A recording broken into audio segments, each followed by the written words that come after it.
En 1945, l'Europe était un cimetière avec des frontières. Plus de 11 millions de déplacés erraient parmi les ruines et 3 Juifs européens sur 4 avaient disparu. Les survivants de l'Holocauste n'avaient nulle part où retourner. Leurs maisons avaient été occupées, leurs familles exterminées et leur pays transformé en scène de pogrom, même après la guerre. Dans les camps de déplacés installés par les Alliés en Allemagne et en Autriche, des milliers de personnes vivaient derrière des barbelés sous le contrôle de la même armée qui, quelques mois plus tôt, les avait libérés. Dans ce paysage absurde naquit un nouveau mot d'ordre: aller en Palestine ou mourir ici.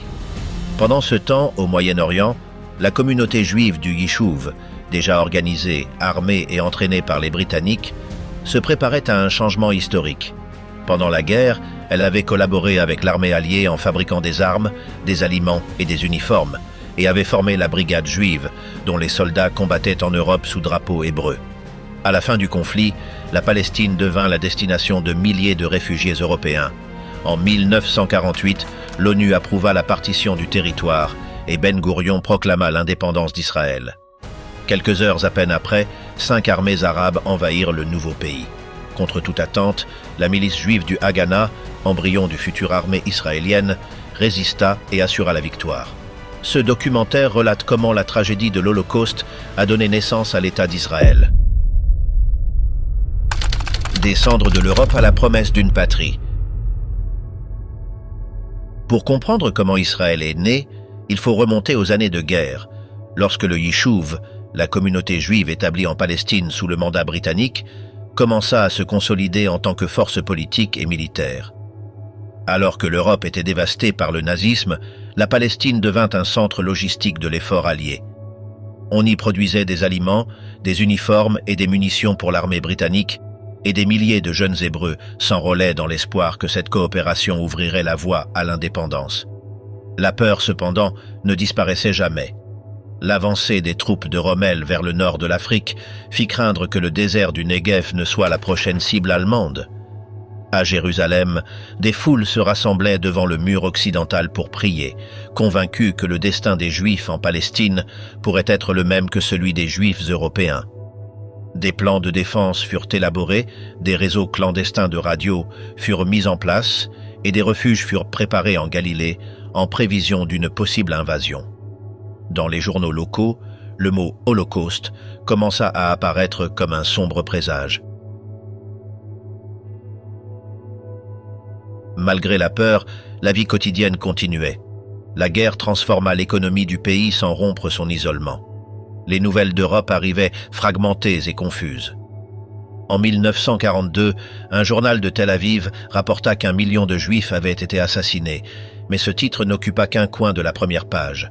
Les rapports sur les chambres à gaz ou les exécutions de masse se mêlaient aux chroniques de batailles et de sports.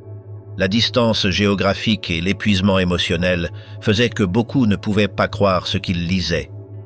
Pour les immigrants récents, en revanche, ces nouvelles étaient insupportables. Près de la moitié des Juifs de Palestine venaient d'Europe de l'Est et maintenaient des liens avec des familles piégées dans des ghettos ou déportées.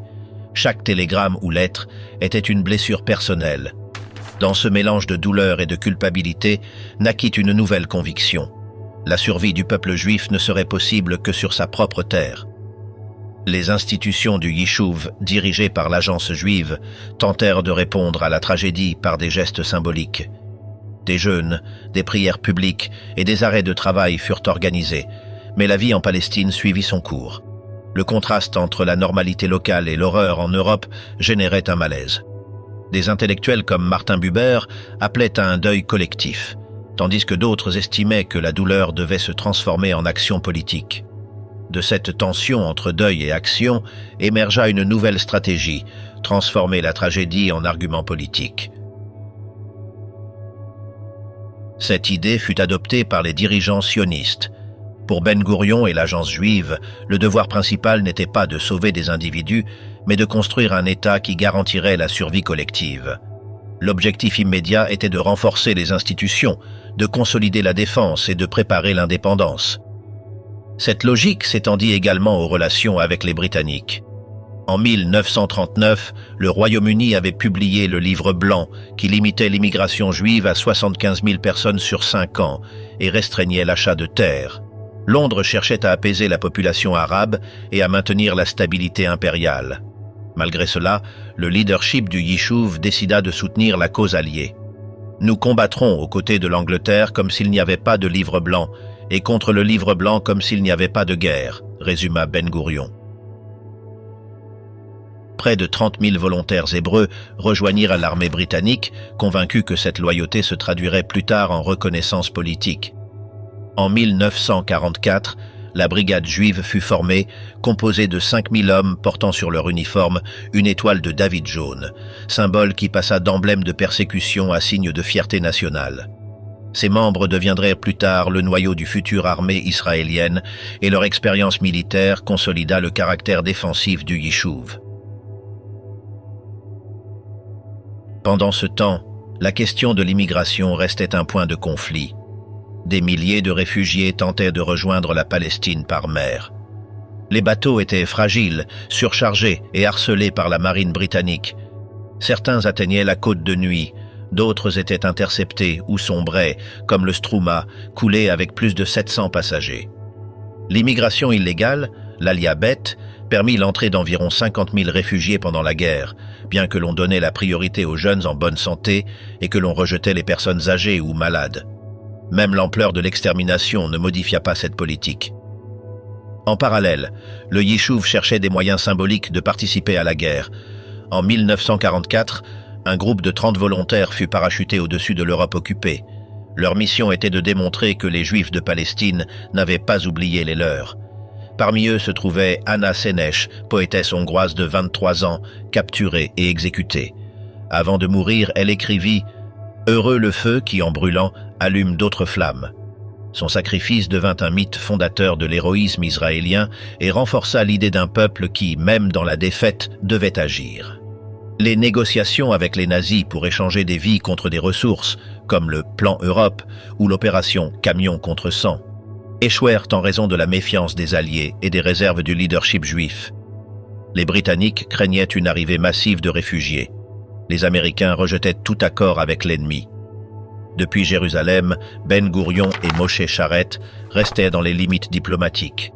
Pour eux, la priorité était claire. Sans souveraineté, il n'y aurait pas de salut. Lorsque la guerre prit fin, sur 9 millions de Juifs européens, il n'en restait que 3. La majorité survécut non grâce à l'action sioniste, mais grâce à la défaite allemande ou à l'aide isolée de personnes anonymes. Cependant, l'assassinat de 6 millions de personnes devint l'argument moral le plus puissant du siècle. Les survivants, dispersés dans un continent en ruine, devinrent la preuve vivante que le peuple juif avait besoin d'une patrie. Depuis les cendres de l'Europe commençait un nouvel exode. Les premiers émissaires du Yishuv, soldats de la brigade juive et représentants de l'agence juive, arrivèrent en Europe peu après la fin de la guerre. À Buchenwald, Bergen-Belsen ou Dachau, ils trouvèrent des êtres qui semblaient à peine vivants. Ils vivent comme s'ils étaient encore prisonniers, sans chaleur ni dignité, écrivit un officier. Cette rencontre fut un choc moral. Les émissaires, formés à l'idéal du nouvel hébreu, fort et fier, se retrouvèrent face aux vestiges de l'exil. Des corps épuisés, des regards vides, du silence. L'un d'eux confessa qu'en entrant dans une baraque, il crut voir des animaux, et ce n'est qu'après qu'il comprit qu'il s'agissait d'êtres humains dépouillés de tout. Les rapports envoyés à Jérusalem reflétaient un mélange de compassion et de perplexité. Certains décrivaient les réfugiés comme un peuple sans force ni destin, d'autres voyaient en eux un miracle de volonté de vivre. Dans les camps de déplacés, des milliers de couples se mariaient et avaient des enfants comme un acte instinctif de reconstruction. Donner la vie était une manière de nier la mort. Ben Gourion se rendit en Allemagne et nota dans son journal que les camps sentaient encore la mort. Mais sa préoccupation principale n'était pas les morts, mais les vivants. Il craignait que l'Holocauste n'ait détruit le capital humain nécessaire pour construire un État. La catastrophe, écrivit-il, n'a pas seulement frappé le peuple juif, mais le projet juif. Sa vision était pragmatique. La survie individuelle n'avait de sens que si elle contribuait à la survie collective. Il proposa de transférer 1 million de réfugiés en Palestine, bien qu'il sût que les moyens étaient insuffisants. « L'État doit s'élever sur les vivants, non sur les morts », répétait-il. Les conditions dans les camps de déplacés étaient désolantes. Des rapports alliés, comme celui du juriste américain Earl Harrison, indiquaient que la situation était similaire à celle des camps nazis, sauf qu'on n'y extermine plus. Il manquait de la nourriture, des vêtements et des soins médicaux, et des milliers de personnes moururent dans les mois suivant la libération. En Pologne et dans d'autres zones de l'Est, les pogroms continuaient, poussant les survivants juifs à se concentrer en Allemagne, en Autriche et en Italie. Là naquit une nouvelle communauté provisoire, les She'erit Hapletat, les restes qui ont survécu. Les émissaires du Yishuv parcouraient ces lieux avec un double objectif, aider et sélectionner. L'aide humanitaire se mêlait à la politique. Il fallait secourir, mais aussi identifier ceux qui pourraient contribuer au futur État. On donnait la priorité aux jeunes et aux enfants, tandis que les personnes âgées et malades étaient laissées de côté. De nombreux survivants ressentaient cette distance. Ils étaient reconnaissants pour l'aide, mais sentaient qu'ils étaient évalués. Les émissaires les décrivaient comme démoralisés ou incapables de s'adapter à l'idéal pionnier du kibboutz. Ben Gourion alla jusqu'à dire que les meilleurs ont péri en premier. Pourtant, il savait qu'il n'y aurait pas de nation sans eux. Dès lors, la relation entre l'Israël naissant et les survivants fut marquée par un mélange de nécessité et de méfiance. Au milieu de cette misère, des gestes symboliques émergeaient. Dans un camp près de Francfort, une petite fille s'approcha de Ben Gourion et lui demanda s'il était le roi d'Israël. Il répondit que non, mais elle insista « Si, tu l'es. Emmène-moi avec toi. » Dans cette scène se condensait l'espoir d'une génération qui voyait en Palestine la possibilité de retrouver la dignité perdue. Cet espoir n'était pas individuel. Il se répandait dans tous les camps de déplacés. Les rapports indiquaient que la majorité des survivants voulaient aller en Palestine. À l'est, les pogroms continuaient. À l'ouest, les frontières restaient fermées. La Palestine était la seule porte ouverte, bien qu'étroite. À l'agence juive, des doutes surgissaient. Ces réfugiés pourraient-ils s'adapter à la rigueur du travail agricole et à la discipline collective? Certains avertissaient qu'une immigration massive sans contrôle transformerait le pays en un grand asile d'aliénés. Malgré ces réserves, les missions de recrutement se multiplièrent. Dans les camps, on organisa des cours d'hébreu, des réunions politiques et des cérémonies où flottaient des drapeaux ornés de l'étoile de David. C'était la pédagogie du renouveau, apprendre aux survivants à se voir comme des citoyens d'une nation qui n'existait pas encore.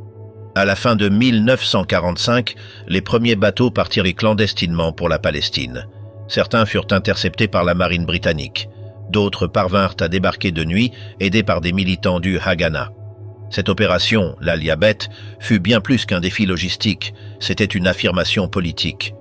Le peuple juif, anéanti en Europe, se remettait en mouvement. Ce flux de vies errantes marqua le début de l'exode qui donna naissance à l'État d'Israël. Truman et Staline s'accordent, le consensus inattendu de la naissance d'Israël. Lorsque la Seconde Guerre mondiale prit fin, l'Europe abritait des centaines de milliers de Juifs sans abri. La Pologne et les pays de l'Est restaient des territoires dangereux.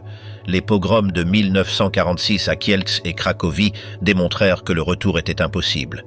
Face à cette situation, les survivants entamèrent une fuite organisée avec l'aide d'émissaires du Yishuv et d'anciens partisans. Ce mouvement, connu sous le nom de Briha, la fuite, devint un réseau clandestin qui transféra des dizaines de milliers de personnes vers les zones d'occupation alliées en Allemagne, en Autriche et en Italie. Là, commença à se concentrer une population errante, composée de ceux qui attendaient un destin encore inexistant. Ils étaient appelés She'erit Hapletat, une expression hébraïque signifiant « les restes qui ont survécu », les derniers témoins d'une Europe qui n'avait plus de place pour eux. La Bria ne surgit pas spontanément. Elle fut conçue par des vétérans des brigades partisanes qui avaient combattu dans les forêts de Pologne et de Biélorussie. Ces hommes, connaissant les routes clandestines et les techniques de survie, établirent une chaîne humaine qui traversait les Alpes vers l'Italie et franchissait les frontières tchèques vers l'Autriche. Entre 1945 et 1947, ils mobilisèrent environ 250 000 personnes, utilisant des documents falsifiés, des pots de vin aux gardes-frontières et la complicité d'officiers alliés qui fermèrent les yeux. À certains points de passage, les autorités soviétiques facilitèrent le transit. Staline voyait d'un bon œil le départ des Juifs vers l'Occident, où leur présence ferait pression sur les Britanniques. Dans ces territoires émergèrent les camps de déplacés, prolongement involontaire de la captivité. Bien que les conditions fussent misérables, une vie collective y renaquit. Des écoles furent ouvertes, des journaux furent imprimés et des drapeaux ornés de l'étoile de David furent tissés. L'hébreu recommença à être parlé et des comités politiques organisèrent des élections symboliques. Cet élan était une tentative de transformer la catastrophe en un nouveau départ. Les envoyés du Yishuv arrivèrent avec un objectif clair, préparer les réfugiés à l'émigration vers la Palestine. Ils leur montraient des films sur les kibbutzim, enseignaient des chansons et décrivaient la vie dans les colonies comme une promesse de dignité. L'Europe, répétait-il, était une tombe, l'avenir était en Orient. Les dirigeants sionistes comprirent rapidement la valeur stratégique de ces camps. Chaque réfugié représentait une preuve vivante de la nécessité d'un État juif. Ben Gourion l'exprima avec précision. L'objectif n'était pas de reconstruire la diaspora, mais de fonder la souveraineté. Le livre blanc de 1939, qui avait fixé une limite de 75 000 immigrants sur 5 ans, avait officiellement expiré en 1944. Cependant, le gouvernement travailliste britannique de Clement Attlee, bien qu'ayant critiqué cette politique dans l'opposition, la maintint intacte après son arrivée au pouvoir en juillet 1945. Ernest Bevin, ministre des Affaires étrangères, affirmait qu'une immigration massive déstabiliserait le Moyen-Orient et mettrait en danger l'accès britannique au pétrole et au canal de Suez. Londres avait davantage besoin de la loyauté arabe que de la gratitude juive. Avec le livre blanc toujours en vigueur, limitant l'immigration, le Yishuv eut recours à la Ha'apala, l'arrivée clandestine par mer. Depuis les ports italiens et français, des bateaux surchargés partirent, presque tous interceptés par la marine britannique, mais chaque capture amplifiait l'indignation mondiale. L'Exodus 1947 cristallisa ce symbolisme lorsque, avec plus de 4000 réfugiés à bord, il fut attaqué près de Haïfa et renvoyé en Allemagne. L'image de survivants juifs repoussés à nouveau sur le sol allemand bouleversa l'opinion internationale, présentant pour la première fois la cause sioniste comme une réponse légitime à une injustice persistante. Entre 1945 et 1948, des dizaines de milliers de personnes tentèrent de rejoindre le pays. Les détenus furent envoyés à Chypre, où de nouveaux camps reproduisaient en miniature l'identité complexe d'un peuple renaissant. La destruction du judaïsme européen obligea le leadership à regarder au-delà du continent. En Afrique du Nord et dans les pays arabes vivaient des communautés jusqu'alors ignorées par le projet national. Le vide laissé par la Shoah transforma cette indifférence en une nécessité démographique urgente. Les politiques de sélection qui privilégiaient autrefois la jeunesse ou la formation européenne furent abandonnées. On n'élisait plus, on acceptait tout juif prêt à émigrer. Les émissaires négocièrent avec les gouvernements de l'Est la sortie de communautés entières. Parfois, Israël paya pour chaque émigrant autorisé. Le souvenir de l'échec à sauver des Juifs pendant la guerre pesait comme un impératif moral incontournable. Pendant ce temps, parmi les décombres de l'Europe, certains survivants choisirent une voie différente. Abba Kovner, poète et ancien partisan, rassembla un groupe de combattants déterminés à venger l'extermination. Ils se nommèrent Nakam, vengeance. Leur plan d'empoisonner des prisonniers nazis sous contrôle allié provoqua de nombreuses intoxications à Nuremberg, sans mort massive. D'autres vengeurs agirent de leur propre chef, identifiant et exécutant des coupables directs. En Palestine, ces actions suscitèrent un débat. Certains leaders comprenaient l'élan de justice immédiate. D'autres, comme Moshe Charette, insistèrent sur le fait que toute réponse devait être digne, que le châtiment ne devait pas reproduire la logique du bourreau. Avec le temps, les actions du Nakam furent effacées de la mémoire officielle, tandis que le centre du mouvement passait de la vengeance à la légitimation politique. Le rejet du Nakam n'était pas seulement moral, mais aussi stratégique. Entre 1946 et 1947, le leadership sionista lança une campagne diplomatique sans précédent à Washington, Londres et dans les capitales européennes. L'agence juive ouvrit des bureaux de représentation, engagea des firmes de relations publiques américaines et mobilisa la communauté juive nord-américaine pour faire pression sur le Congrès. Parallèlement, l'Irgun et le Lehi intensifièrent leurs attaques contre des cibles britanniques en Palestine. L'attentat à la bombe contre l'hôtel King David en juillet 1946 tua 91 personnes et marqua un tournant. Les Britanniques, qui maintenaient 100 000 soldats sur le territoire à un coût insoutenable pour une économie de l'après-guerre en faillite, commencèrent à envisager sérieusement leur retrait. La guerre froide naissante accélérait ce calcul. Les États-Unis, comme l'Union soviétique, cherchaient à gagner de l'influence au Moyen-Orient, et la Grande-Bretagne perdait sa capacité à maintenir son empire. La scène internationale se transformait rapidement. La guerre froide naissante modifia l'équilibre diplomatique, et tant les États-Unis que l'Union soviétique cherchèrent à établir leur présence au Moyen-Orient. L'agence juive profita de ce contexte en envoyant des délégations à Washington, Londres et Paris pour insister sur le fait qu'aucun autre territoire ne pouvait accueillir les réfugiés. Les tentatives britanniques de les réinstaller en Europe ou en Amérique latine échouèrent systématiquement. Le président Truman pressa le gouvernement britannique d'admettre 100 000 juifs en Palestine, mais Londres rejeta la proposition et maintint le blocus naval, érodant ainsi sa propre autorité morale à chaque bateau intercepté. La violence dans le territoire augmentait. Depuis 1945, l'Irgun et le Lehi attaquèrent les installations britanniques. Les attentats contre l'hôtel King David et les patrouilles symbolisèrent l'épuisement du mandat colonial. Pendant ce temps, le Haganah, bras militaire de l'agence, tentait de maintenir le contrôle interne tandis que Ben Gourion accélérait la création d'une structure parallèle capable de se transformer en État. L'échec de la conférence de Londres en 1946, où les délégués arabes et juifs ne parvinrent à aucun accord, conduisit la Grande-Bretagne à confier la question aux Nations Unies en 1947. Cette décision britannique fut interprétée par beaucoup comme un acte de vengeance diplomatique. Ils espéraient que l'ONU, récemment fondée et sans expérience dans les conflits territoriaux, échouerait comme eux, démontrant ainsi l'impossibilité de résoudre le problème palestinien.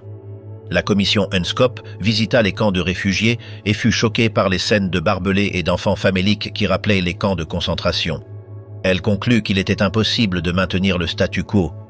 Le 29 novembre 1947, l'Assemblée générale approuva le plan de partition du territoire en 2 États, avec 33 voix pour, 13 contre et 10 abstentions.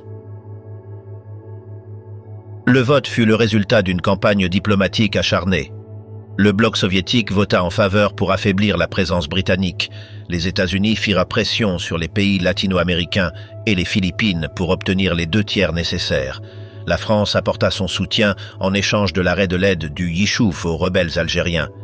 Le plan attribuait à l'État juif 55% du territoire, bien que les Juifs ne représentaient qu'un tiers de la population.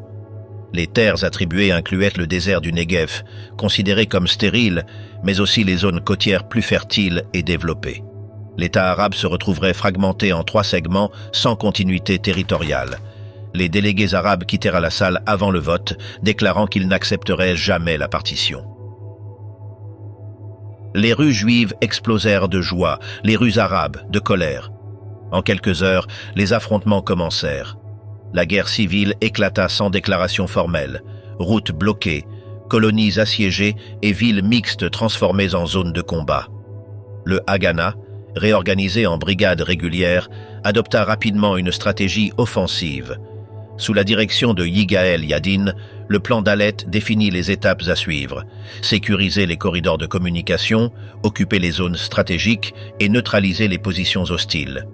Les opérations à Tibériade, Haïfa et Safed consolidèrent le contrôle juif du nord, tandis que les brigades du sud avançaient vers le Negev. La guerre provoqua un exode massif de Palestiniens arabes, ouvrant une nouvelle crise de réfugiés qui marquerait l'avenir de la région. Le leadership arabe ne parvint pas à coordonner une réponse efficace. Les forces locales manquaient d'armements lourds et d'une chaîne de commandement unifiée. Les Britanniques, officiellement encore responsables du territoire, évitèrent de s'opposer directement au Haganah et concentrèrent leurs efforts sur leur retrait. En pratique, le mandat était terminé avant sa date officielle. Pendant ces mois critiques, le Yishuv fonctionna comme un État en gestation. Des ministères provisoires furent établis, des documents d'identité furent émis et un système de rationnement fut organisé. Les impôts financèrent l'effort de guerre et l'absorption des immigrants. Dans les kibbutzim, les jeunes s'entraînaient tout en cultivant. Dans les villes, des abris et des hôpitaux de campagne furent construits. L'urgence était absolue. Si cette guerre n'était pas gagnée, le projet sioniste disparaîtrait. Entre décembre 1947 et mars 1948, le Haganah resta sur la défensive. Les milices arabes contrôlèrent les routes principales et assiégeaient Jérusalem, coupant l'approvisionnement en nourriture et en eau aux 100 000 juifs de la ville. Les convois qui tentaient de briser le siège subissaient des embuscades mortelles. En mars, le Conseil national juif envisagea sérieusement d'évacuer Jérusalem pour concentrer la défense sur la plaine côtière. C'est alors que le plan Dalet changea la dynamique. Entre avril et mai, des opérations comme Nadchon, qui ouvrit temporairement le corridor vers Jérusalem, et la capture de villes mixtes comme Haïfa, Tibériade, Safed et Jaffa, renversèrent la balance militaire. Ces victoires ne sécurisèrent pas seulement le territoire, elles déclenchèrent un exode de 250 000 à 350 000 Palestiniens arabes avant le 14 mai, transformant la démographie du futur État. Ben Gourion craignait qu'un retard ne permette aux puissances d'imposer une administration internationale. Ainsi, le 14 mai 1948, à Tel Aviv, il annonça la création de l'État d'Israël. La lecture de l'acte coïncida avec le retrait du dernier contingent britannique, et quelques heures plus tard, les armées d'Égypte, de Syrie, du Liban, d'Irak et de Transjordanie franchirent les frontières pour envahir le nouveau pays.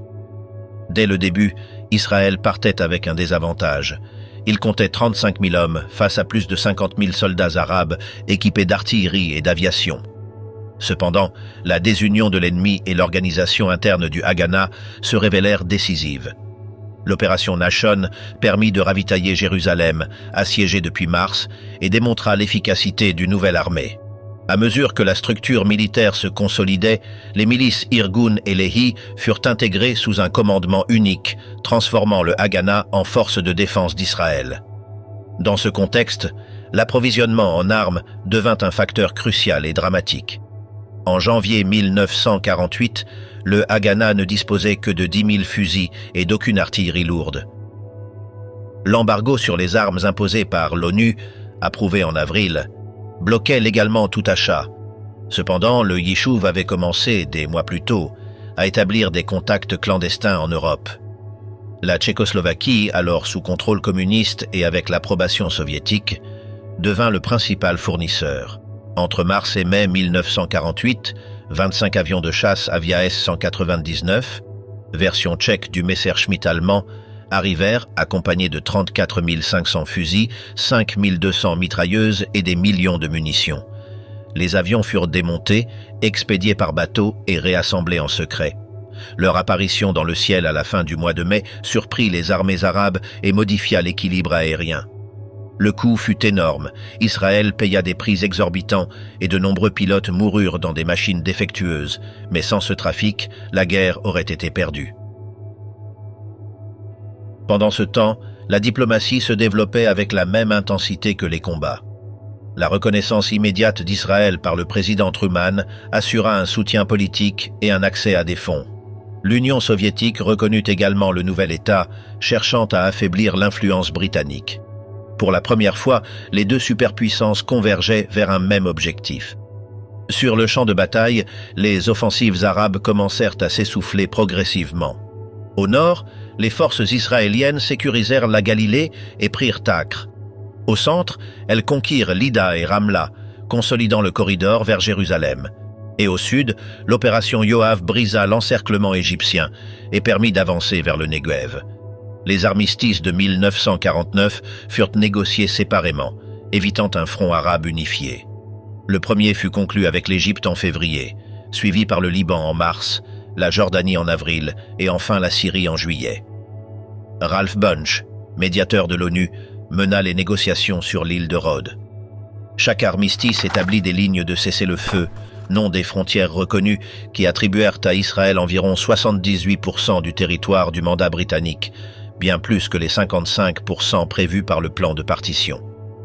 Ces lignes vertes restèrent en place jusqu'à 1967. Aucun pays arabe n'accepta une paix formelle ni la reconnaissance de l'État juif. À l'été 1949, les armistices avec l'Égypte, le Liban, la Syrie et la Jordanie fixèrent les frontières provisoires du nouvel État. Cependant, le coût humain fut immense. Plus de 6000 Israéliens moururent, beaucoup d'entre eux récemment arrivés d'Europe. Dans les cimetières improvisés, les noms hébraïsés côtoyaient des patronymes polonais ou hongrois. Leur sacrifice scella le lien entre la tragédie européenne et la naissance d'Israël. Les réfugiés devinrent citoyens et les déplacés, fondateurs. L'indépendance, malgré tout, généra un consensus temporaire qui subordonna les divisions idéologiques à l'effort commun. Mais le nouvel État hérita de tensions profondes. Le conflit arabe, la dépendance économique envers la diaspora et la pression pour absorber une immigration massive. Entre 1948 et 1951, plus de 700 000 Juifs arrivèrent dans le pays, doublant la population. La majorité provenait des camps européens et des communautés expulsées des pays arabes après la guerre. Israël improvisa des logements, des hôpitaux et des écoles au milieu du rationnement et de la pénurie.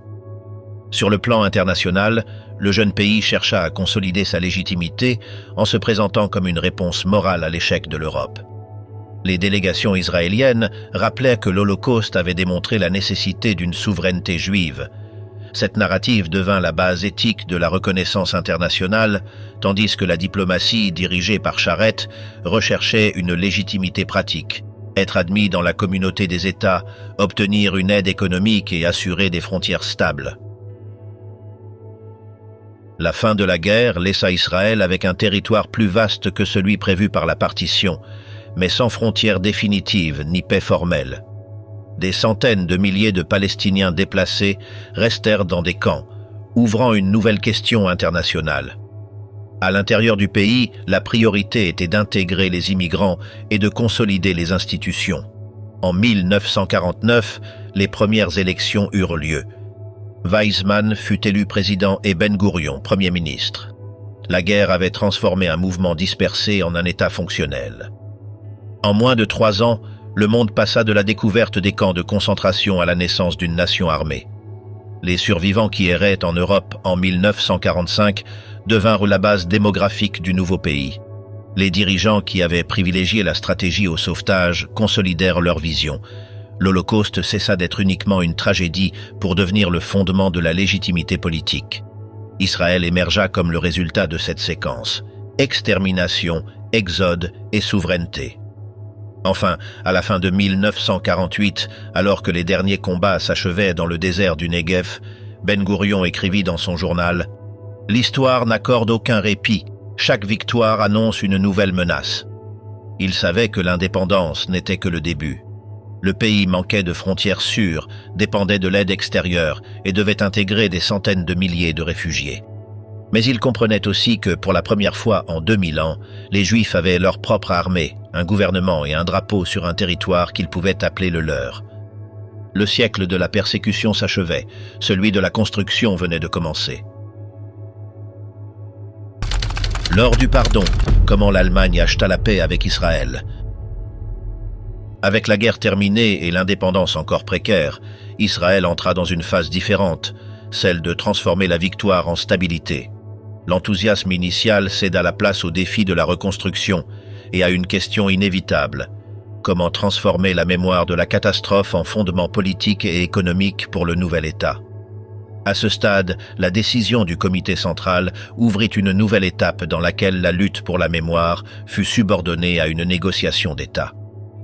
À partir de ce moment, il ne s'agissait plus seulement d'un conflit moral entre approbation et reproche, mais d'articuler une position diplomatique permettant de transformer des revendications historiques en ressources concrètes pour un pays en déficit. En 1951, Israël faisait face à une crise économique sévère. La population avait doublé en 3 ans avec l'arrivée de 700 000 immigrants, les réserves de devises suffisaient à peine pour 3 mois d'importation et le rationnement alimentaire persistait. Le produit intérieur brut par habitant avait chuté de 8% depuis l'indépendance. Dans ce contexte, la question des réparations cessa d'être une affaire privée des victimes pour devenir une décision de survie nationale. Le premier défi fut de définir précisément ce qui était réclamé et au nom de qui. Il y avait des demandes individuelles pour des pensions, des assurances et des propriétés personnelles. Il existait également une réclamation collective pour les biens communautaires, synagogues, écoles, archives et le patrimoine culturel détruit. L'État, nouvellement créé et chargé de responsabilités d'absorption, chercha à consolider une représentation unifiée, capable de négocier au nom des survivants et des propres citoyens israéliens. Ainsi émergea une dualité institutionnelle. D'un côté, la délégation gouvernementale agissant officiellement, de l'autre, la conférence sur les revendications matérielles juives contre l'Allemagne, la Claims Conference, fondée en octobre 1951 à New York par 23 organisations juives internationales chargées d'articuler et de présenter les réclamations individuelles et collectives des communautés juives du monde. Cette division répondait autant à des différences d'intérêts qu'à la nécessité de protéger la légitimité politique de l'État face à la pression internationale. Pendant que des mémorandums étaient rédigés et que des chiffres étaient discutés, la diplomatie israélienne agit avec une discrétion notable. Les premières conversations directes avec des représentants de Bonn se déroulèrent dans un climat de secret calculé. On chercha à éviter l'exposition publique tant que des garanties minimales n'étaient pas obtenues. La rencontre clé eut lieu en décembre 1951 à Paris, lorsque Félix Chinard et Maurice Fischer, envoyés secrets israéliens, rencontrèrent le chancelier Konrad Adenauer dans sa résidence privée. Adenauer, catholique rhénan de 75 ans destitué par les nazis en 1933, voyait dans la réconciliation avec les Juifs un moyen de réhabiliter l'Allemagne aux yeux de l'Occident. Au cours de cette conversation de 3 heures, le chancelier promit personnellement que son gouvernement accepterait le principe d'une compensation matérielle, tout en avertissant que le montant devrait être négocié en tenant compte de l'économie allemande fragile de l'après-guerre. Cette rencontre marqua un tournant. Pour la première fois, la possibilité d'un accord bilatéral cessa d'être une simple hypothèse pour prendre une forme négociable. À Jérusalem, la direction politique dut équilibrer des arguments contradictoires. Face à l'exigence éthique de ne pas normaliser les relations avec l'Allemagne, pesait la réalité économique. L'État faisait face à une crise du logement, de l'emploi et des services sociaux, aggravée par l'arrivée massive d'immigrants.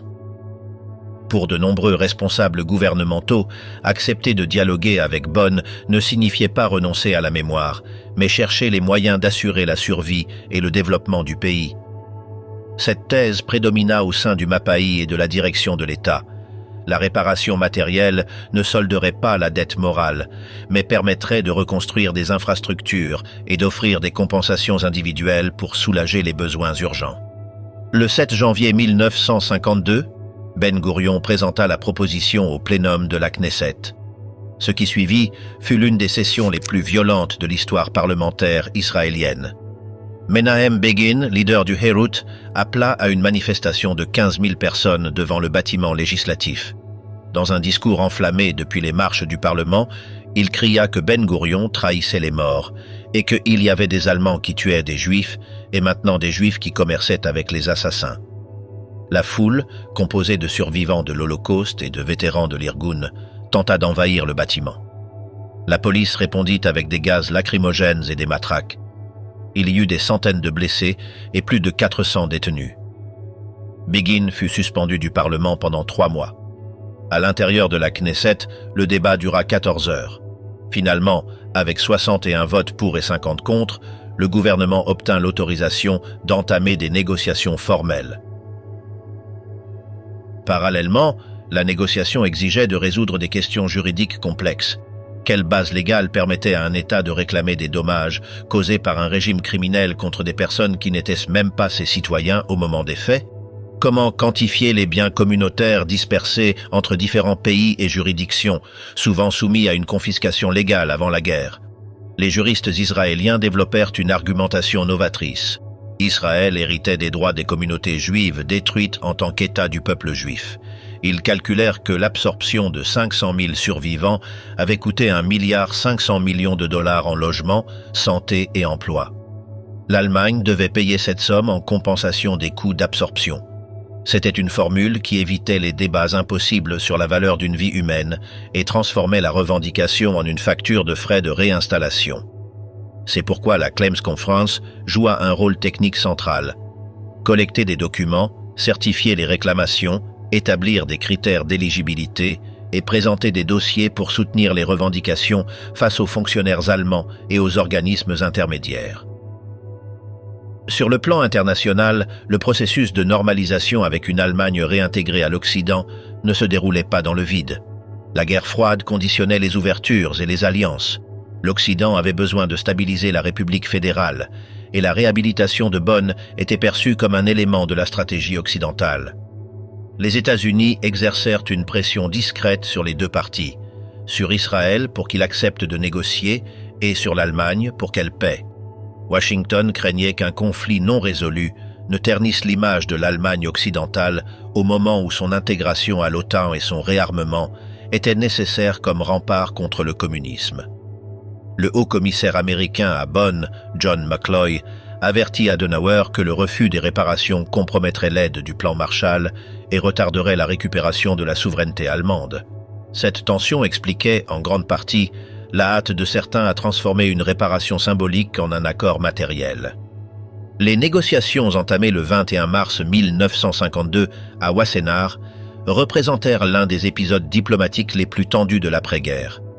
Dans un petit bâtiment près de La Haye, les délégations d'Israël, de la Conférence des revendications juives et de la République fédérale d'Allemagne se retrouvèrent face à face, l'histoire récente pesant sur chaque mot. Le choix du lieu n'était pas fortuit. Les Pays-Bas offraient une neutralité, mais aussi un rappel, en tant que nation ayant perdu 75% de sa population juive sous l'occupation nazie.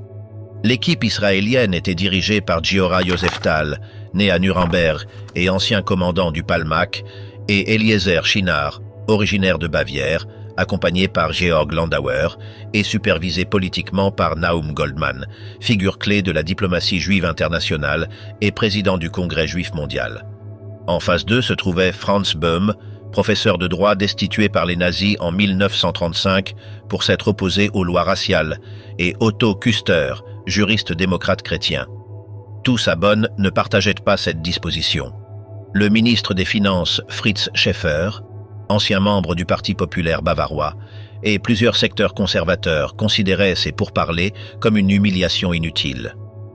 Pendant ce temps, à Jérusalem, le gouvernement de Ben Gourion suivait chaque étape avec prudence, conscient qu'un échec pouvait affecter à la fois l'économie et l'image morale du pays. Les premières rondes furent marquées par la méfiance. Israël réclamait 1,5 milliard de dollars. La conférence des revendications demandait 500 millions supplémentaires. L'Allemagne invoquait des contraintes budgétaires et proposait d'attendre les résultats de la conférence de Londres sur la dette extérieure allemande, prévue pour février. Les négociateurs israéliens craignaient de se retrouver piégés dans un processus interminable, subordonné aux créanciers commerciaux de l'Allemagne. Le 6 avril, après 3 semaines de stagnation, la délégation juive quitta Wassenaar. Yoseftal envoya un télégramme à Jérusalem. Les Allemands jouent avec le temps. Ils n'ont pas l'intention sérieuse de payer. La nouvelle provoqua l'indignation en Israël. Les rues de Jérusalem et de Tel Aviv se remplirent à nouveau de manifestations, mais cette fois contre la mauvaise foi allemande. À ce moment-là, Nahum Goldmann intervint avec une campagne parallèle de pression. Depuis Paris, Goldmann orchestra une double stratégie. Il menaça publiquement de mobiliser les organisations juives américaines contre le réarmement allemand et l'entrée de Bonn dans l'OTAN, tout en suggérant en privé à Adenauer qu'un accord généreux ferait d'Israël un allié discret au Moyen-Orient, utile pour le renseignement occidental face à l'avancée soviétique. De plus, il alerta McCloy qu'un échec des négociations nuirait à l'image démocratique de l'Allemagne, précisément au moment où l'on discutait de l'annulation d'une partie de sa dette extérieure. C'était un jeu de diplomatie intense, fait de lettres personnelles, de promesses et d'avertissements. Pendant ce temps, en Allemagne, le sujet divisait le cabinet. Certains ministres craignaient qu'accepter les demandes juives ne déclenche un ressentiment interne dans une population qui se considérait victime de la guerre. Adenauer, cependant, comprenait la valeur politique de clore ce chapitre. Réparer le peuple juif était aussi un moyen de regagner le respect international. Le 8 mai 1952, anniversaire de la capitulation allemande, Adenauer convoqua un conseil des ministres extraordinaire et menaça de démissionner si la reprise des négociations avec une offre concrète n'était pas autorisée. Le ministre Schäfer céda à contre-cœur. En juin, un nouveau point de départ fut convenu, un paquet de 3,450 milliards de marks allemands, équivalent à 820 millions de dollars, dont 3 milliards iraient à Israël et 450 millions à la conférence des revendications. Les paiements seraient effectués en biens industriels et combustibles sur 12 ans, évitant ainsi des transferts de devises que l'Allemagne ne pouvait se permettre. Le 10 septembre 1952, dans la mairie de Luxembourg, le document scellant officiellement l'accord fut signé. Moshe Charette, ministre des Affaires étrangères, et Nahum Goldman représentaient Israël. Adenauer le fit au nom de la République fédérale. Il n'y eut pas de discours. Charette avait préparé un texte affirmant qu'aucun pardon n'était possible pour le sang versé, mais le chancelier demanda d'omettre toute référence morale directe. Les deux parties savaient que chaque mot pouvait rouvrir des blessures. Les plumes glissèrent sur le papier en silence, dans une cérémonie brève qui mit fin à des mois de tension. La ratification du traité au Bundestag, le 18 mars 1953, fut dramatique. Le Parti social-démocrate vota en faveur, les libéraux se divisèrent, la droite nationaliste et les communistes votèrent contre. Adenauer avertit que le rejet coûterait à la réputation de l'Allemagne. Avec 239 voix pour, 35 contre et 86 abstentions, l'accord fut approuvé. À la Knesset israélienne, la ratification n'obtint qu'une majorité de 7 voix. La société israélienne restait profondément divisée. L'accord stipulait que les paiements seraient effectués en nature, biens industriels, combustibles et machines. Israël établit la mission d'achat à Cologne, dirigée par Félix Chinard, avec un statut diplomatique de facto bien que les deux pays n'entretenaient pas de relations formelles. La mission fonctionnait comme une ambassade clandestine. Elle occupait un bâtiment de 6 étages au centre de Cologne, employait 150 personnes et gérait des contrats avec plus de 1200 entreprises allemandes. Chaque achat devait être approuvé par le ministère des Finances à Jérusalem, qui privilégiait les biens d'équipement accélérant l'industrialisation, turbines, grues, locomotives, équipements chimiques et pétroliers. L'impact de l'accord sur l'économie israélienne fut immédiat et profond. Entre 1953 et 1965, les réparations ont financé 20% de tous les investissements publics. On a acquis 50 navires marchands, dont 2 paquebots allemands rénovés qui devinrent les fleurons de la compagnie Siem. On a acheté 500 locomotives diesel qui modernisèrent complètement les chemins de fer israéliens. Avec des fonds allemands, on construisit la centrale électrique de Haïfa, la raffinerie de pétrole de la baie de Haïfa, le chantier naval de Haïfa et le système d'égout de Tel Aviv.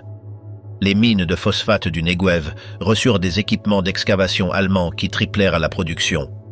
Le réseau électrique national passa de 300 km de lignes à haute tension en 1952 à 2800 km en 1960.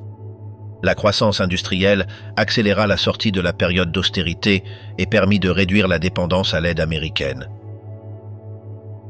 Cependant, l'aspect économique n'élimina pas le conflit éthique. De nombreux survivants se sentèrent mal à l'aise en voyant des marchandises allemandes dans les magasins de Tel Aviv ou de Haïfa.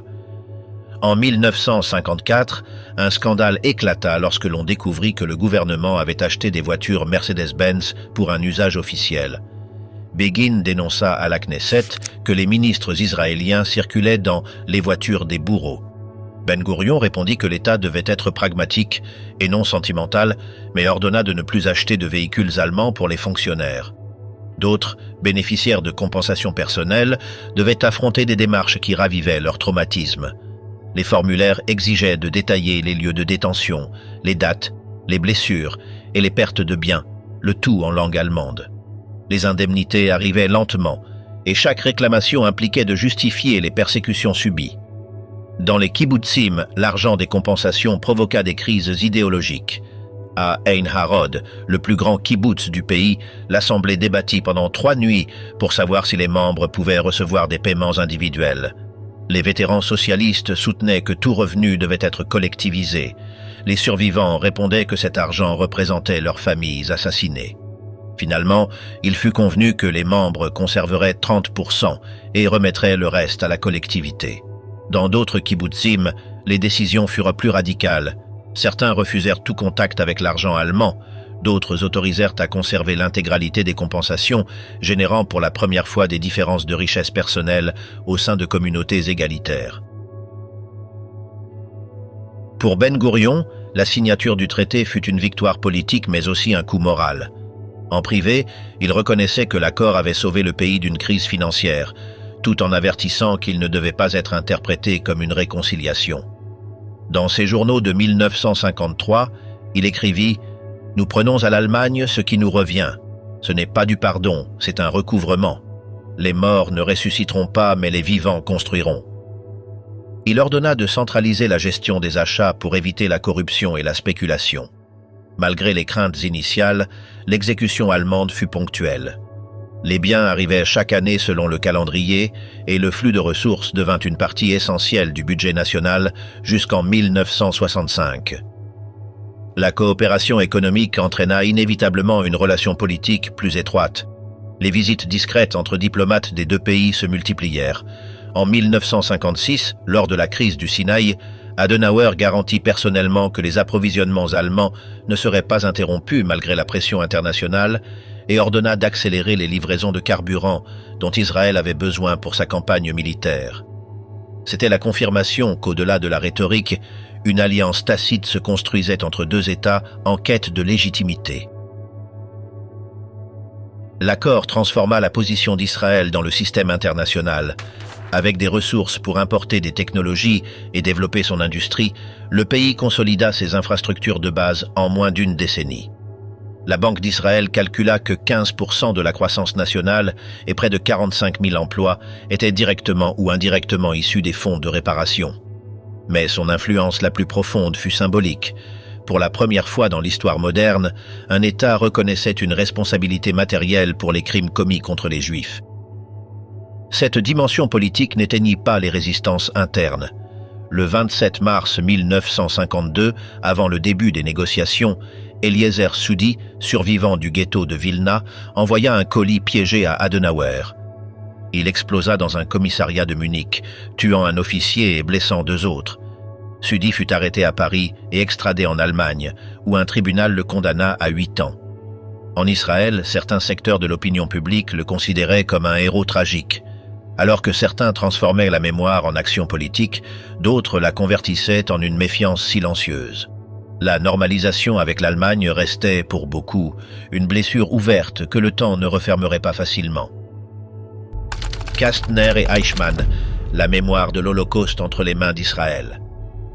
Alors qu'Israël consolidait son indépendance et négociait avec le passé récent de l'Europe, des dilemmes moraux émergeaient sur son propre territoire, que la jeune nation commençait à peine à affronter. Parmi eux, l'histoire de Malchiel Gruenwald, un juif hongrois de 72 ans, avec une barbe et un yarmoulke noir, qui gérait un modeste hôtel de 10 chambres sur la place Sion, à Jérusalem. Auparavant, il avait été un diplomate mineur de l'Empire austro-hongrois et journaliste à Vienne, où sa carrière avait échoué à cause de fraude mineure. Désormais, depuis son hôtel rebaptisé Monsion, Gruenwald publiait ses propres bulletins où il attaquait les dirigeants de la communauté juive hongroise, les politiciens religieux et les membres du parti au pouvoir, le Mapai, révélant d'anciennes rivalités et des scandales antérieurs à l'Holocauste. En août 1952, alors que le pays débattait avec ferveur des réparations allemandes, Gruenwald publia un numéro particulièrement incendiaire. Son cible était Israël Rudolf Kastner, avocat et journaliste qui avait dirigé le comité de sauvetage des Juifs hongrois pendant la Seconde Guerre mondiale. Les accusations étaient dévastatrices. Collaboration avec les nazis, assassinat indirect de Juifs hongrois, enrichissement illicite et protection de criminels de guerre après la libération. Kastner, qui avait négocié directement avec Adolf Eichmann et l'officier nazi Kurt Becher, avait réussi à sauver des milliers de vies, dont 1685 juifs envoyés en Suisse dans le soi-disant train VIP. Cependant, ces mêmes actions, considérées par certains comme des actes héroïques de sauvetage, constituaient pour d'autres une trahison impardonnable. Le contexte était complexe et douloureux. Israël faisait face à la difficile position morale des survivants juifs, confrontés à des figures considérées comme traîtres pendant et après l'Holocauste. Certains juifs avaient occupé des rôles d'autorité sous les nazis en tant que kapos ou membres des conseils juifs, et de nombreux survivants les accusaient de crimes graves. Cela avait engendré des violences et des lynchages dans les camps de réfugiés européens après la libération. Pour répondre à ces situations, Israël adopta la loi sur les nazis et les collaborateurs nazis en 1950, bien que les enquêtes et les condamnations fussent limitées et les peines généralement légères. Les procès étaient inconfortables et à peine couverts par la presse, reflétant un tabou social profond sur l'Holocauste dans les premières années de la nation.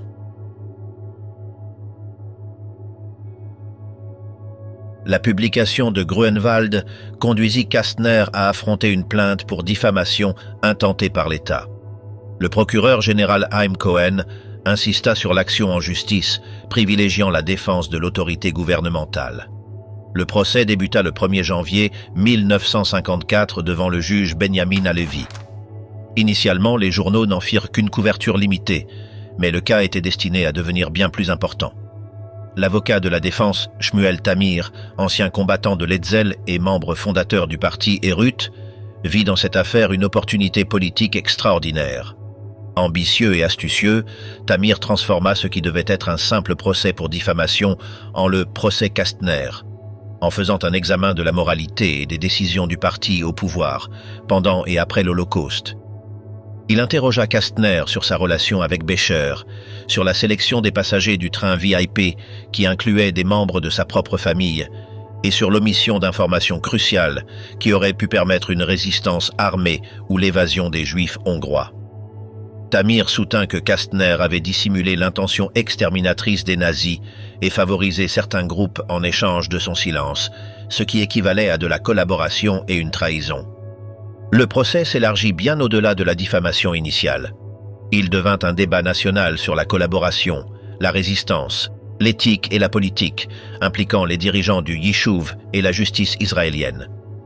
Tamir cherchait à délégitimer le Mapai, l'accusant de protéger des collaborateurs nazis et de privilégier le contrôle politique au détriment de la vie des Juifs. La figure de Gruenwald fut presque oubliée, réduite à un catalyseur du débat plutôt qu'un protagoniste principal. La complexité du cas résidait dans le jugement de décisions prises dans des conditions extrêmes de guerre et d'extermination, où la frontière entre héroïsme et trahison se brouillait dans l'impossibilité des circonstances. Alors que ce procès exposait les blessures non cicatrisées d'Israël concernant l'Holocauste, l'histoire était sur le point de prendre un tournant dramatique. Le 11 mai 1960, Adolf Eichmann fut enlevé à son domicile dans la rue Garibaldi à Buenos Aires. Né en 1906 à Solingen, en Allemagne, Eichmann avait rejoint le parti nazi en 1932 et par la suite les SS. Pendant la guerre, il joua un rôle central dans la déportation et l'extermination des Juifs, participant à la conférence de Wannsee où fut discutée l'organisation de la solution finale. Bien qu'il ne créât pas les politiques, il les exécutait et organisait les transports vers les camps d'extermination, atteignant le rang d'Obersturmbannführer. L'opération du Mossad fut minutieusement planifiée. Eichmann fut aveuglé par des phares de voiture, renversé, menotté, bâillonné et recouvert d'une couverture. Aucune drogue létale ne fut utilisée. Le médecin accompagnant les ravisseurs avertit qu'elle pourrait être mortelle. Il fut emmené dans une cachette à 40 minutes de là, où il confessa son identité en reconnaissant ses ravisseurs. Par la suite, sous sédation et vêtu d'un uniforme d'équipage d'avion, il fut transféré en Israël par un vol spécial. La localisation avait été rendue possible grâce à Fritz Bauer, procureur en chef de Hesse en Allemagne de l'Ouest, qui craignait que son gouvernement n'agisse pas et contacta Israël. Isser Harel, directeur du Mossad, supervisa personnellement l'opération avec la connaissance détaillée de Ben Gurion. Le 23 mai 1960, Ben Gurion annonça devant la Knesset la capture d'Eichmann, soulignant son rôle dans l'extermination de 6 millions de Juifs. La réaction fut un mélange de choc et de fierté. Les rues se remplirent de gens lisant les journaux, vivant un moment collectif d'émotion et de soulagement. L'opération suscita une fascination pour les capacités du service de sécurité israélien et renforça le sentiment d'unité nationale. Mais Ben Gurion avait des objectifs plus larges que simplement punir un criminel de guerre. Le procès devait être un acte d'enseignement national et historique, présentant un registre complet de l'Holocauste devant Israël et le monde. La vision était claire, éduquer les futures générations d'Israéliens sur l'ampleur de la tragédie et renforcer l'identité nationale. Cela était particulièrement important pour les immigrants séfarades qui n'avaient pas d'expérience directe de l'Holocauste. Le procès visait également à consolider le leadership du Mapai, réaffirmant son autorité morale sur la mémoire de l'Holocauste face à l'opposition de Herut, le même parti qui avait utilisé le cas Kastner comme arme politique. Une controverse surgit quant à savoir si Eichmann devait être jugé en Israël ou devant un tribunal international. Ben-Gourion insista sur la souveraineté israélienne, arguant que l'État était l'héritier historique des victimes, assumant la responsabilité de la persécution nazie au nom des 6 millions d'assassinés. Il rejeta la proposition de Naum Goldman d'un procès international, la considérant comme un défi à la souveraineté et une offense au peuple juif. L'Holocauste, soutenait-il, était un crime unique que seul Israël, en tant qu'État juif, pouvait juger adéquatement. Le procès souleva également des questions juridiques complexes. La loi sur le châtiment des nazis et des collaborateurs nazis de 1950 était rétroactive, extraterritoriale et permettait la condamnation même sans preuve d'intention criminelle, tout en admettant des preuves indirectes et en ne se limitant pas à la prescription pour les crimes contre l'humanité et contre le peuple juif. Ces mesures exceptionnelles visaient à exprimer l'indignation de la nation juive face aux horreurs de la Seconde Guerre mondiale et à protéger les générations futures contre les génocides. Gideon Hausner, le nouveau procureur général, entreprit la préparation du procès avec la vision d'en faire un acte de mémoire historique. Il coordonna l'enquête policière via le Bureau 06, examinant les documents de Nuremberg et recueillant des informations dans des archives internationales. La stratégie visait à combiner des documents incontestables avec des témoignages humains, montrant la souffrance, la résistance et les actes héroïques des victimes. Hausner se concentra sur un impact émotionnel auprès du public, en particulier auprès des jeunes qui n'avaient pas de proches survivants pour leur raconter directement l'histoire de l'Holocauste.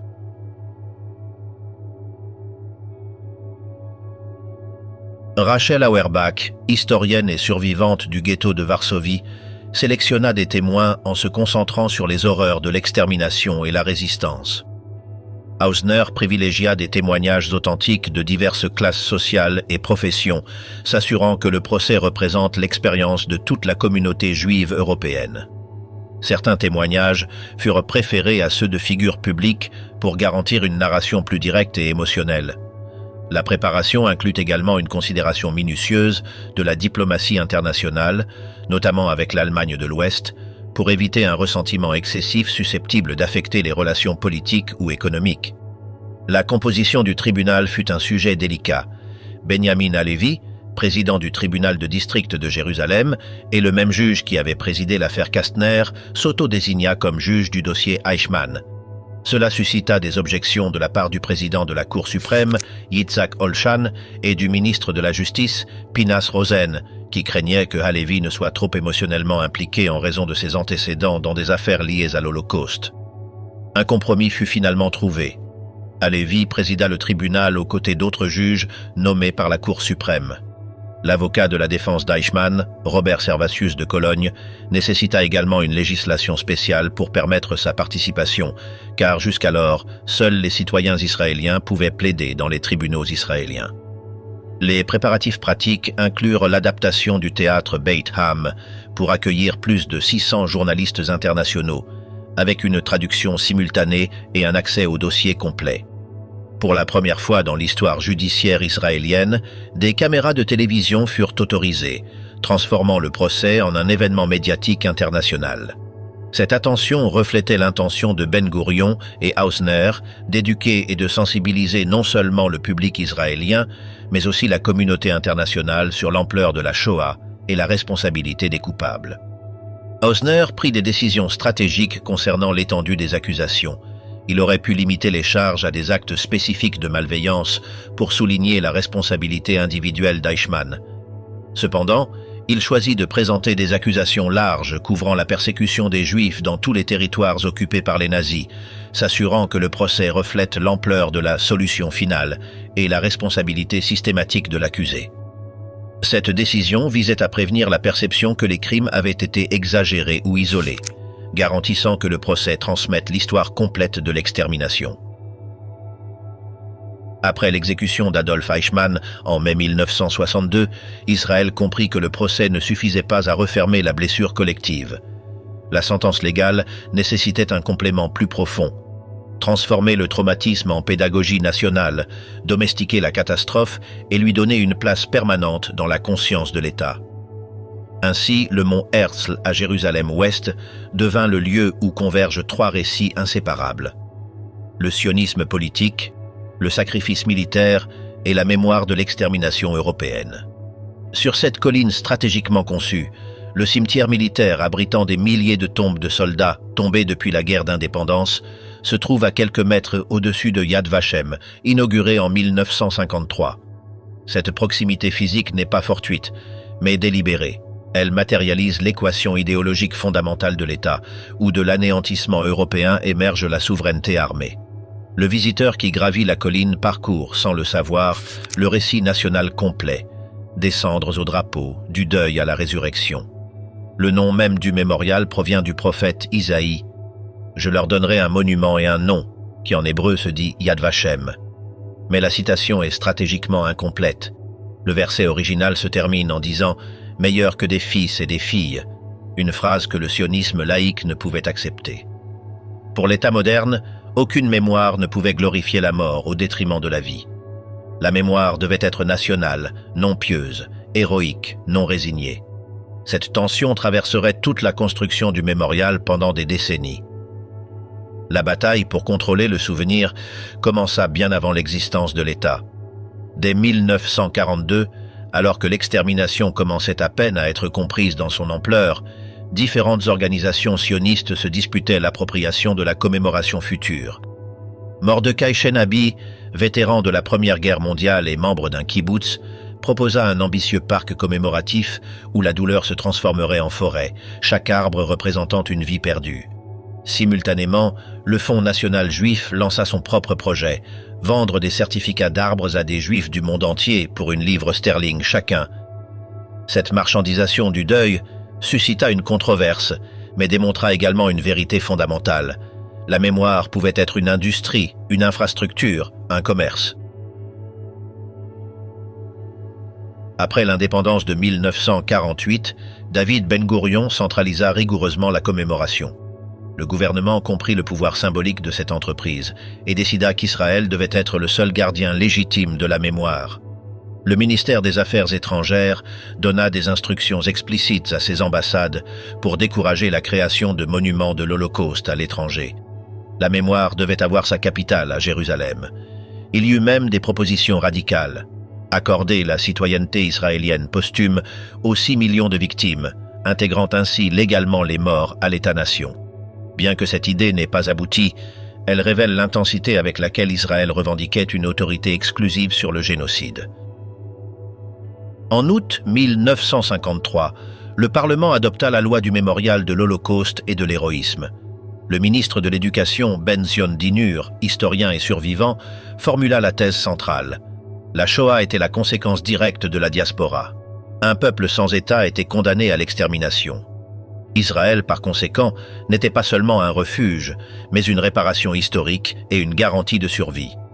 Le débat parlementaire fut intense et révélateur. Les socialistes exigèrent de mettre en avant l'héroïsme de l'insurrection du ghetto de Varsovie, menée par des jeunes de leur mouvement de jeunesse. La droite dénonça avec indignation que le mémorial soit construit avec l'argent des réparations allemandes, ce qu'elle considérait comme du sang transformé en monnaie.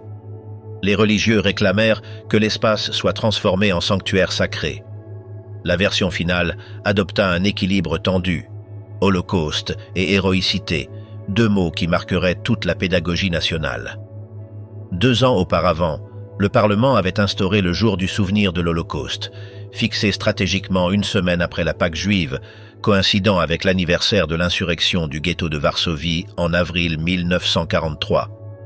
En 1959, il fut officiellement renommé Jour de l'Holocauste et de l'héroïcité, renforçant l'équation entre victimes et combattants. Chaque année, lorsque la sirène retentit à 10 heures du matin, tout le pays s'arrête pendant 2 minutes. Les voitures s'immobilisent au milieu des autoroutes, Les conducteurs descendent et restent figés, les piétons se figent sur place, les drapeaux sont mis en berne. C'est un silence absolu, presque religieux dans son intensité, qui unit les vivants aux morts. Une semaine plus tard, le jour des morts pour Israël répète le même rituel. Entre ces deux dates, l'État parcourt son cheminement fondamental, de l'impuissance à la souveraineté. Le visiteur qui arrive à Yad Vashem ne trouve pas un monument grandiose, mais un ensemble de bâtiments sobres dont les lignes discrètes et les murs de pierre de Jérusalem évitent toute tentation de beauté qui pourrait sembler obscène face à l'horreur. Parmi les pins plantés avec soin, coexistent la bibliothèque, les archives documentaires, les salles d'exposition et même une cafétéria et une boutique où l'on vend des livres et des objets commémoratifs. Sur chaque sac, une menorah noire à 6 branches rappelle les 6 millions. Ce contraste, le souvenir imprimé sur un sac de course, incarne le paradoxe israélien.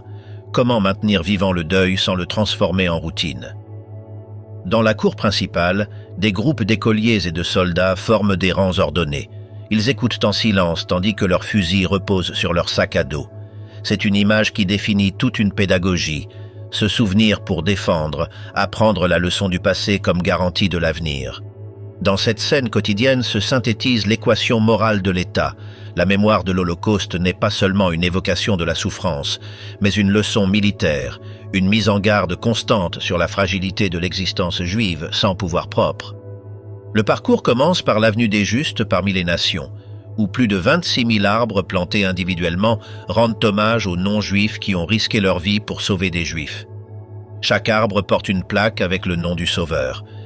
C'est le premier souffle moral avant la descente dans l'abîme, puis apparaît la réplique du monument à l'insurrection du ghetto de Varsovie avec des figures de pierre tendues et musclées qui glorifient la résistance physique. Avant de se confronter à l'horreur, le visiteur contemple ces deux images, la bonté humaine et la résistance armée. Ce sont les seuls éclats de lumière avant l'obscurité.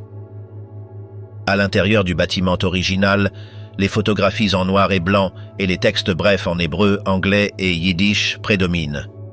L'exposition suit chronologiquement la persécution depuis l'ascension de Hitler jusqu'à la libération, mais le mal est présenté comme une force absolue, presque métaphysique, sans explication approfondie des conditions qui ont rendu le génocide possible. C'est un récit moral, non analytique, le mal comme mystère. Les images sont délibérément dures, presque insupportables. L'intention n'est pas de comprendre, mais de ressentir. L'empathie remplace l'analyse. En avançant, un couloir étroit et claustrophobique conduit à la section dédiée à la résistance juive. Le design évoque les tunnels du ghetto de Varsovie par lesquels les combattants s'échappaient parmi les ruines. Là, le musée met sur un pied d'égalité victimes et combattants dans une seule narrative. La Shoah devient une épopée. Les Juifs ne furent pas seulement conduits à l'abattoir, mais ils luttèrent avec dignité.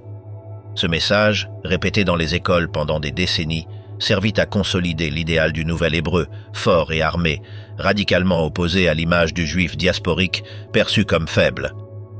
Au cœur du complexe, le sanctuaire des noms conserve des millions de témoignages où les familles enregistrent méticuleusement les données des victimes. L'objectif est de rendre à chaque mort son identité individuelle, de le sauver de la masse anonyme de l'extermination. Mais le projet est marqué par l'impossibilité.